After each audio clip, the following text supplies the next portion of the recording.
Bonjour à tous et bienvenue dans ce nouveau numéro du 7-8 Culture. Et tout de suite, le sommaire de ce mercredi 14 juin. La semaine dernière se déroulait la 18e finale du SICMIT. 4 collèges saint-quentinois s'affrontaient pour le titre. Nous avons vécu avec eux les instants avant leur entrée en scène. Et cette année, c'est le tricentenaire d'une visite royale, celle de Pierre le Grand, tsar de Russie, au Grand Trianon de Versailles. Une exposition retrace ce voyage.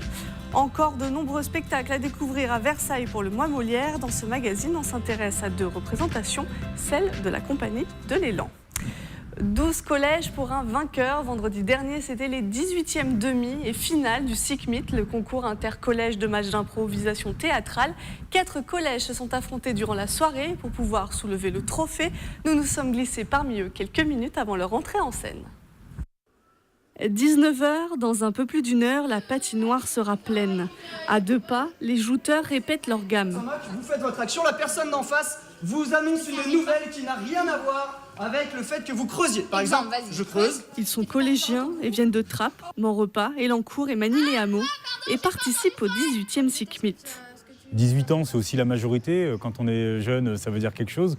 Majorité, ça veut dire aussi quelque chose en improvisation, parce que c'est le mot qu'utilise l'arbitre pour donner le point à l'une ou l'autre équipe.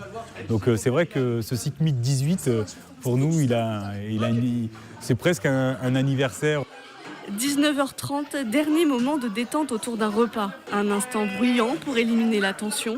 1 an de travail se concrétise ce soir-là et tous visent la première place. On appréhende, mais on espère, on va faire de notre mieux en tout cas.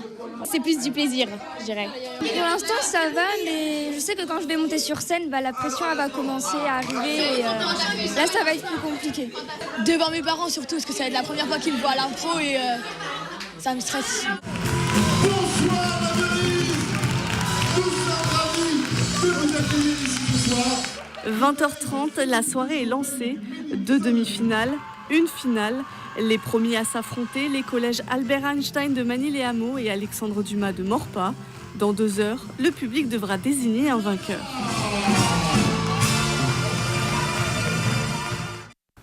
Et l'équipe gagnante, c'est celle du collège Gustave Courbet de Trappes. Les 6 jeunes remportent cette 18e édition. Ils étaient opposés en finale au collège Alexandre Dumas de Maurepas. Il y a 300 ans, le tsar Pierre le Grand visitait Versailles. Une exposition au château retrace ses quelques jours dans la cité royale. Pendant 10 jours, il a été logé au Grand Trianon. 155 œuvres sont exposées. L'exposition est à découvrir jusqu'au 24 septembre et les images sont signées Michael Elmidoro. Pierre Ier dit Pierre le Grand. Imposant par la taille, plus de 2 mètres, grand par le pouvoir. Il est le tsar de Russie, de la dynastie des Romanov. Le Grand Trianon de Versailles retrace son séjour à Versailles en 1717. Pierre le Grand a été le grand réformateur de la Russie, celui qui a fait entrer la Russie dans la modernité. C'était à la fois un grand conquérant, c'était aussi un esprit animé d'une curiosité universelle. Et venant en France, il a souhaité justement assouvir cette curiosité universelle en achetant des objets, en allant vers les artistes, en attirant certains en Russie. L'exposition présente 155 œuvres issues des collections du musée de l'Ermitage à Saint-Pétersbourg, ville fondée par Pierre le Grand. Des œuvres permettant de découvrir pas à pas les 12 jours passés au Grand Trianon. On retrouve des objets uniques. Vous avez par exemple le costume d'été que Pierre le Grand portait lors de cette visite protocolaire. Donc nous l'exposons ainsi que son nécessaire de voyage, comme par exemple un coffre à pharmacie ou une cassette personnelle du tsar. Un voyage diplomatique réalisé peu après la fin du règne de Louis XIV dans un Versailles au sommet, un séjour qui lance les relations franco-russes. Le mois Molière se poursuit à Versailles jusqu'au 30 juin. 300 spectacles seront joués sur scène.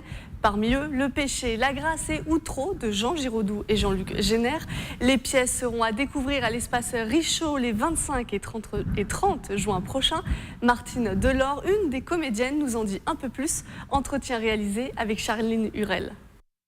Vous allez faire donc 2 représentations au Mois Molière. La première, Le péché et la grâce. Un petit mot sur cette pièce. Alors, cette pièce a été adaptée à partir du seul scénario écrit par Jean Giraudoux, qui a été filmé dans les années 40 par Robert Bresson. Donc ça, c'est la création en version théâtre. Ça se passe dans un couvent. Il est question d'une bonne sœur qui a une vraie vocation religieuse et ce couvent accueille des prisonnières dès qu'elles sortent de prison pour qu'elles puissent reprendre une vie normale, expier leurs péchés. Voilà.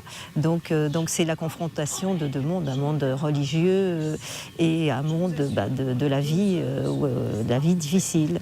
On a la chance d'avoir un metteur en scène qui a aussi fait l'adaptation, qui a un certain nombre de connaissances en théologie. Donc il s'est expliqué que tel mot, dans telle situation, c'est pas simplement le mot, c'est un contenu. Voilà. Donc il y a une deuxième lecture pour les gens qui ont des connaissances de théologie, des connaissances religieuses. Mais autrement, il y a une première histoire lisible au premier degré, où il se passe des choses, où on voit la difficulté pour des femmes qui ont été en prison de se retrouver dans un milieu religieux. Elles portent en même temps la culpabilité de leurs fautes. Certaines veulent se venger des gens qui les ont envoyées en prison. Et au milieu de ça, il y a une bonne sœur qui essaye d'apporter la grâce. On l'avait déjà joué ici, mais dans un lieu complètement différent, avec une distribution un peu différente. Les 2 rôles principaux étaient différents, donc ça change quand même énormément de choses. Et puis le lieu, c'était les Petites Écuries, qui n'a absolument rien à voir avec l'espace Réchaud où on va jouer cette année. Justement, l'espace Réchaud, c'est d'habitude un lieu d'exposition. Souvent. D'en faire un lieu de représentation, ça vous demande de retravailler la mise en scène peut-être, la voix les surtout. deux, oui, les deux. Parce qu'il y a effectivement très peu de représentations théâtrales. Nous, notre troupe a déjà joué l'année dernière et l'année d'avant. Donc le metteur en scène connaît un peu les pièges et en même temps les atouts de ce lieu. Donc effectivement, il faut retravailler la voix parce qu'il y a un écho qui part, qui tourne. Donc il faut que les gens entendent. Donc il faut jouer avec l'écho, attendre que ça se calme pour réenchaîner. Donc ça modifie un peu le rythme.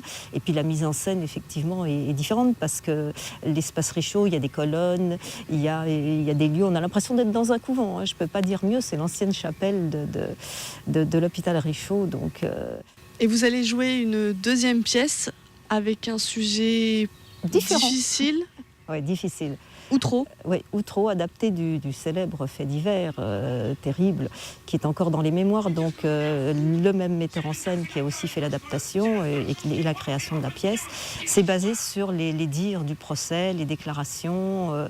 Je me suis appuyée sur 2 livres et le metteur en scène, lui, directement sur les dires des interrogatoires par le juge, du procès et puis toutes les conclusions autour. Et après, le juge, quand il a fallu qu'à son tour, il soit jugé. Donc il a fait un vrai travail sur un certain nombre d'années pour écrire cette pièce.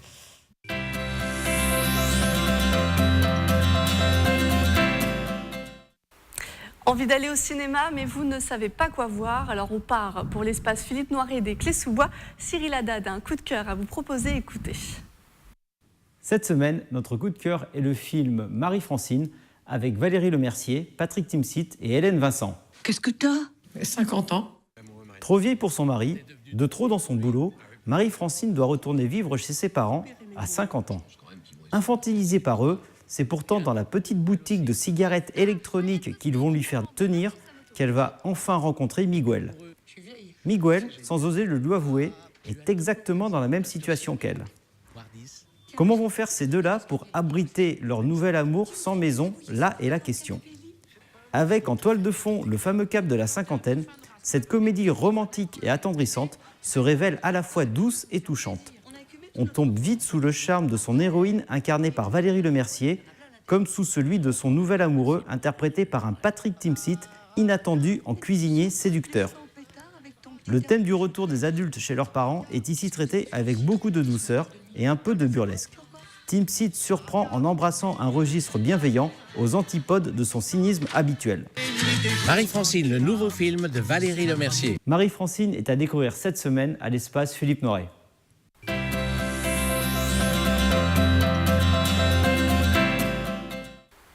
C'est un agenda spécial fête de la musique que je vous propose. De nombreux artistes sont à découvrir sur Saint-Quentin en Yvelines. Une liste non exhaustive bien sûr, alors à vos crayons. À plaisir, la fête débute dès 10h30 et prendra fin vers 23h.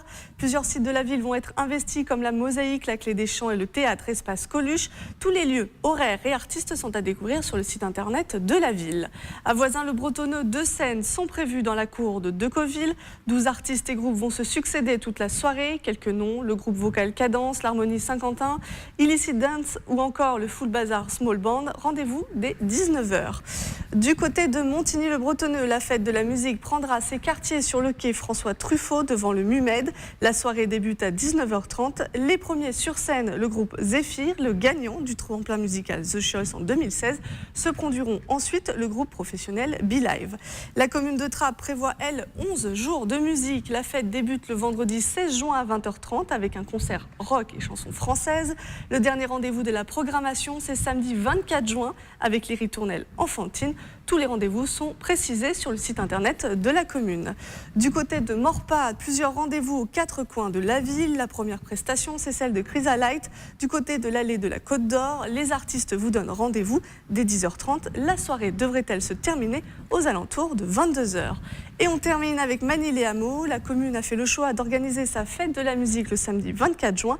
De nombreuses animations locales telles que les Amis de la Flûte ou l'Harmonie Manicoise vont animer cette journée. Le 7-8 Culture est maintenant terminé. Je vous remercie de nous avoir suivis. Vous pouvez revoir ce magazine sur notre site internet ou sur l'application TV Fil 78. On se retrouve mercredi prochain.